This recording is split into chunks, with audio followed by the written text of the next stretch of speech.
حیات الصحابہ، اللہ کے راستے میں نکل کر خرچ کرنا۔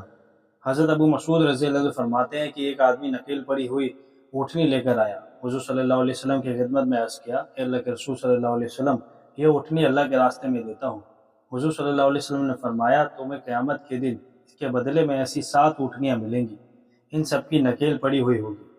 حضرت عبداللہ بن صامت رضی اللہ عنہ فرماتے ہیں، میں حضرت ابوذر رضی اللہ عنہ کے ساتھ تھا، ان کو سالانہ وظیفہ ملا، ان کے ساتھ ان کی ایک باندی تھی، وہ ان کی ضرورتیں پوری کرنے لگ گئے، ان میں وہ مال خرچ کرنے لگ گئی، اس کے پاس 7 درہم تھے۔ حضرت ابوذر نے اسے حکم دیا کہ ان کے پیسے بنوا لو۔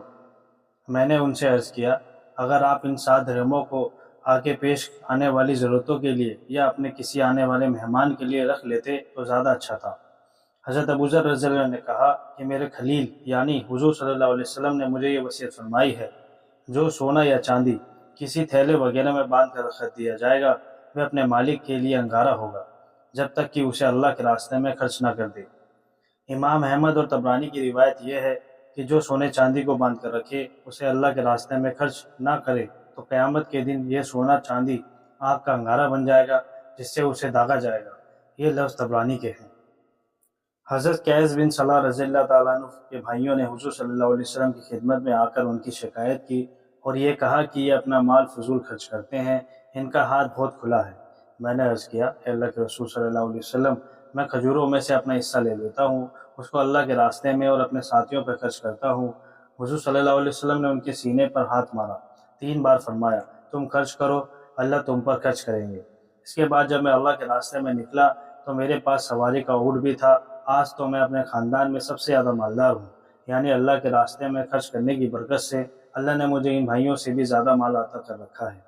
حضرت معاذ بن جبل رضی اللہ عنہ فرماتے ہیں کہ حضور صلی اللہ علیہ وسلم نے فرمایا، اس آدمی کے لیے خوشخبری ہو جو اللہ کے راستے میں اللہ کا ذکر زیادہ کرے، کیونکہ اسے ہر کلمے کے بدلے 70,000 نیکیاں ملیں گی اور ان میں سے ہر نیکی 10 گنا ہوگی۔ اس کے علاوہ اور بھی اللہ کے یہاں اسے ملے گا۔ حضور صلی اللہ علیہ وسلم سے پوچھا گیا کہ اللہ کے رسول صلی اللہ علیہ وسلم، اور خرچ کا کیا ثواب ہوگا؟ آپ نے فرمایا، خرچ کا ثواب بھی اتنا ہی ہوگا۔ حضرت عبد الرحمن کہتے ہیں کہ میں نے حضرت معاذ رضی اللہ عنہ سے کہا، خرچ کا ثواب تو 700 گنا ہے۔ حضرت معاذ نے فرمایا، تیری سمجھ تو تھوڑی ہے، یہ ثواب تو اس وقت ملتا ہے جب آدمی خود اپنے گھر ٹھہرا ہو اور لڑائی میں نہ گیا ہو، دوسروں پر خرچ کیا ہو۔ جب آدمی خود لڑائی میں جا کر خرچ کرتا ہے تو اللہ نے اس کے لیے اپنی رحمت کے وہ خزانے چھپا رکھے ہیں جن تک بندوں کا علم پہنچ نہیں سکتا، نہ بندے ان کی خوبی بیان کر سکتے ہیں۔ یہی لوگ اللہ کی جماعت اور اللہ کی جماعت کے غالب آ کر رہتے ہیں۔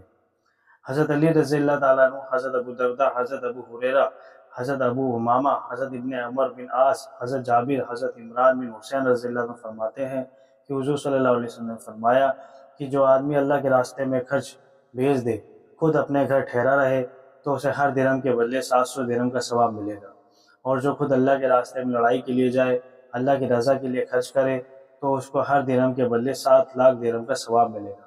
پھر حضور صلی اللہ علیہ وسلم نے یہ آیت پڑھی، ترجمہ، اور اللہ بڑھاتا ہے جس کے لیے چاہے۔ اور پہلے صحفات میں حضور صلی اللہ علیہ وسلم کے جہاد میں جان لگانے اور مال خرچ کرنے کے لیے ترغیب دینے کے بارے میں گزر چکا ہے کہ حضرت ابوبکر، حضرت عمر، حضرت عثمان، حضرت طلحہ، حضرت عبد الرحمن بن عوف، حضرت عباس، حضرت سعد بن عبادہ، حضرت محمد بن مسلمہ، حضرت عاصم بن عدی نے کتنا خرچ کیا۔ صحابہ کرام رضی اللہ عنہ کے لیے خرچ کرنے کے باب میں یہ قصے اور تفصیل سے آئیں گے۔